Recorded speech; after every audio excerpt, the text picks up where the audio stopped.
বিসমিল্লাহির রহমানির রহিম। চন্দ্রগঞ্জ থানা জামাত আয়োজিত আজকের বিশাল কর্মী সম্মেলনে মঞ্চে উপবিষ্ট বিশেষ অতিথি ডক্টর রেজাউল করিম, জেলা জামাত ইসলামীর নায়েব আমির সেক্রেটারি বৃন্দ, জেলা দায়িত্বশীল বৃন্দ, চন্দ্রগঞ্জ উপজেলা ইউনিয়ন ওয়ার্ড ইউনিট পর্যায়ের স্বর্ণ দায়িত্বশীল বৃন্দ, সাংবাদিক বন্ধুগণ, প্রাণপ্রিয় ইসলামী আন্দোলনের সাথী বন্ধুগণ, আমরা যে কথা বলতে চাই, গত 5 আগস্টের গণবিপ্লবের মাধ্যমে এই দেশে ভারতে আধিপত্য প্রতিষ্ঠার স্বপ্ন ধূলিসাৎ হয়ে গেছে। আওয়ামী লীগ আর বাংলাদেশে রাজনীতি করতে পারবে না। তারা নৈতিকভাবে পর্যুদস্ত, শক্তিতে পর্যুদস্ত। বাংলাদেশের মানুষ আর তাদেরকে রাজনীতিতে চায় না। যারা আগামী দিনে ক্ষমতায় আসবেন তাদের কাছে জনগণের প্রত্যাশা একটি চাঁদাবাজ মুক্ত দেশ, সন্ত্রাস মুক্ত দেশ, দখলদার মুক্ত দেশ, টেন্ডারবাজি মুক্ত দেশ। যদি জনগণের ম্যান্ডেট নিয়ে যদি মানুষ আবার আগের ঘটনার পুনরাবৃত্তি চায়, তাহলে এই পরিবর্তন অর্থহীন হবে। ঠিক কিনা?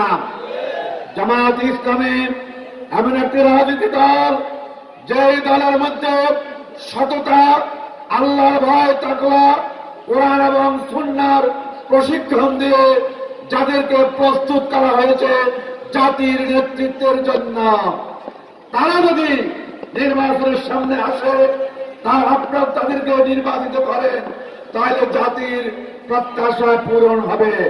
নতুবা জাতির প্রত্যাশা পূরণ হবে না। হবে কিনা? ডক্টর রেজাউল করিম এই দেশের ছাত্র আন্দোলনের শীর্ষ নেতৃত্ব ছিল, বর্তমানে বাংলাদেশের কর্মপরিষদ সদস্য, জামাত ইসলামীর মহানগরের দায়িত্বশীল, এই এলাকার প্রত্যন্ত অঞ্চলে ছুটে চলেছেন এই প্রান্ত থেকে ওই প্রান্ত।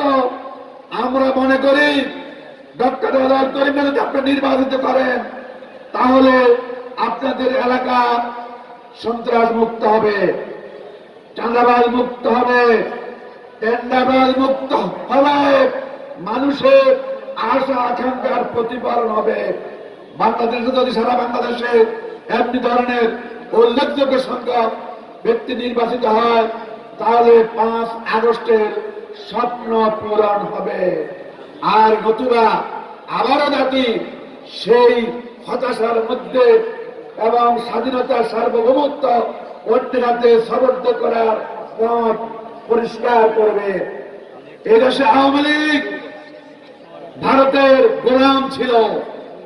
অন্যরা ভারতের গোলাম না হলেও ভারতের রক্ত চতুকে ভয় পায়। কিন্তু জামাত ইসলামী বিগত 15 বছর এই দেশে যেভাবে অন্যায়, অত্যাচার, খুন, গুম, আয়নাঘরে নিক্ষেপ, এই সমস্ত কর্মকাণ্ড মোকাবেলা করে বাংলাদেশের মানুষের পাশে ছিল কিনা? আমরা কি পালিয়ে গেছি? অনেক নেতাই দেখেছি জনগণ ছেড়ে পালিয়ে গেছে। আমার এলাকায় একজন আছে, সে একটা দলের সভাপতি, সে 16 বছর তার বাইরে, অথচ সে কি দলের সভাপতি। বাইরে কত বছর বাড়ে? কোথায় তার নেতা কর্মীরা একে একে জেলখানা নিয়ে যাচ্ছে, দেখার কেউ নাই। আমরা যখন জেলে যাই, আমাদের কাছে আসে, ভাই আমার দল তো আমাকে দেখলো না, আপনারা যদি একটু জামিনের ব্যবস্থা করে দেন। জামাত ইসলামী মানবতার কল্যাণের রাজনীতি করে, জামাত ইসলামী সত্য ন্যায় প্রতিষ্ঠার রাজনীতি করে।